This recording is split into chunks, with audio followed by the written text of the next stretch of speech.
ایک شخص کشتی لڑنے کے فن میں مشہور تھا۔ وہ 360 داؤ پیچ جانتا تھا اور ہر روز ان میں سے ایک داؤ کے ساتھ کشتی لڑتا۔ اس شخص کے فن کا یہ عالم تھا کہ کسی ملک کے کسی باشندے کو اس کے ساتھ لڑنے کی جرت نہ ہوتی۔ ایک شاگرد پر وہ بہت مہربان تھا۔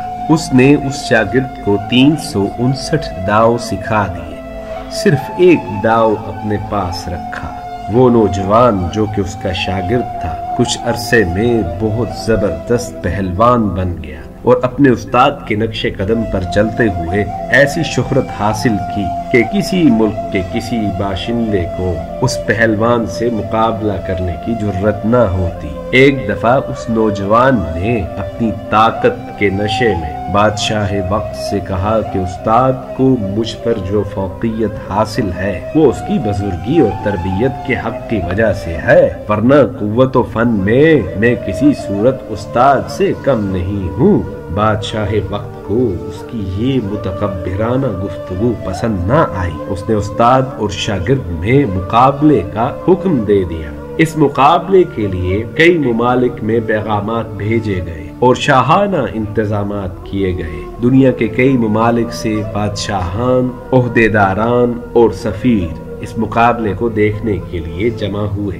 نوجوان مست ہاتھی کی طرح دنگل میں آیا، ایسا معلوم ہوتا تھا کہ وہ پہاڑ کو بھی اکھاڑ پھینکے گا۔ بوڑھا استاد سمجھ گیا کہ نوجوان شاگرد قوت میں اس سے بڑھ چکا ہے، تاہم اسے بہت دکھ ہوا کہ اس کے شاگرد نے ایسی بات کی کہ جس پہ وہ اس قدر مہربان تھا کہ اسے 359 داؤ سکھا دیے۔ اب استاد کے پاس وہ 360واں داؤ تھا، سو استاد نے اس 360ویں داؤ کو لگایا اور اپنے شاگرد کو زمین پر پٹخ دیا۔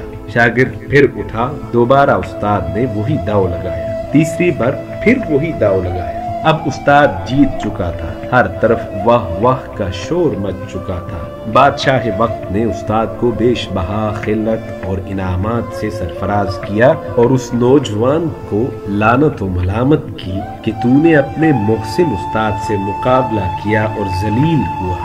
شاگرد کہنے لگا کہ جہاں پناہ، استاد اپنی طاقت کی وجہ سے مجھ پر غالب نہیں آیا، بلکہ اس نے مجھ سے کشتی کا ایک داؤ پیچ چھپا رکھا تھا اور اسی داؤ کی وجہ سے استاد جیت گیا۔